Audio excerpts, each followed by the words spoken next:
My name is Sophia. I'm 19 years old, a university student with glasses, blonde hair, and blue eyes. Life has never been easy for me. I've always felt like an outsider, burdened by relentless bullying and rejection. No one at school likes me, and sometimes I struggle to like myself. The loneliness I carry runs deep, leaving invisible wounds that make each day harder than the last. I have no friends, no confidants, only my textbooks and a quiet room. Things changed when my mother remarried. Her new husband, Mark, was clearly wealthy. Our home filled with lavish furniture, endless shopping trips, and luxurious vacations. I never really understood what kind of business he ran, but the signs of affluence were undeniable. The first time Mark came to our house, I was there with my mom to greet him. When his gaze landed on me, I felt an unexpected mix of discomfort and intrigue. "Sophia," he said, "I've never seen you like this before." There was something in the way he looked at me, a sharp contrast to the invisibility I had come to expect from others. After all the bullying, his attention felt oddly validating, even if unsettling. As time passed, his gaze became more intense, more penetrating. It both disturbed and comforted me. His attention felt like a balm to my loneliness, though I couldn't shake the sense that it was leading me somewhere dark. Then came the messages, late-night texts whispering things like, "I'm watching you," and "You're beautiful, Sophia." They unnerved me, yet part of me clung to them.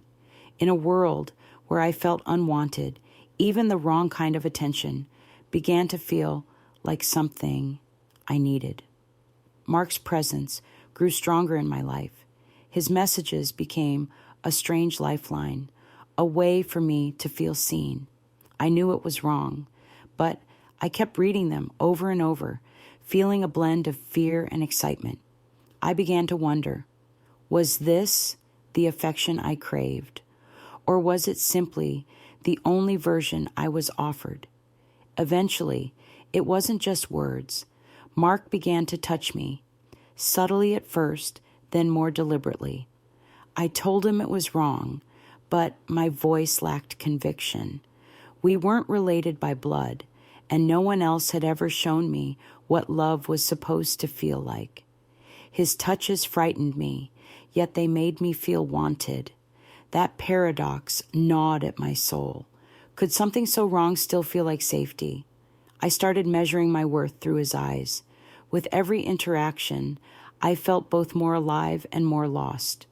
I battled myself internally, part of me repulsed, part of me drawn in. Was I surrendering or surviving? Was this power, or was I losing myself? Even as I questioned everything, I found myself waiting for his messages. I stopped resisting his touch. I accepted it. I justified it as an escape from my daily torment at school. At least here, at home, someone wanted me. But what kind of acceptance was this? Then, one day, I asked him, "Why me?" His answer was simple: "Because I want you." Those words hit me like a wave, both intoxicating and horrifying. To be wanted felt new. It felt wrong. Yet, it tethered me to him. The more time I spent with Mark, the deeper I sank. I started seeing him not just as a manipulator, but as a refuge. I was losing myself in him. It became harder to resist, harder to think clearly. Every look, every touch blurred the lines between affection and control. But eventually, I saw him for who he truly was. His interest wasn't about love. It was about power, about shaping me into what he wanted. That realization broke something in me, but it also awakened a strength I didn't know I had. His so-called affection had never been love. It was a cage. Leaving that emotional prison was terrifying, but necessary. I realized I had to find my worth, not in Mark's eyes, but within myself. It was the beginning of my freedom. Even now, the memories linger, his kisses, his gaze, his manipulation. But I've started to rebuild, piece by piece. I've begun reclaiming my identity, no longer defined by Mark's twisted attention.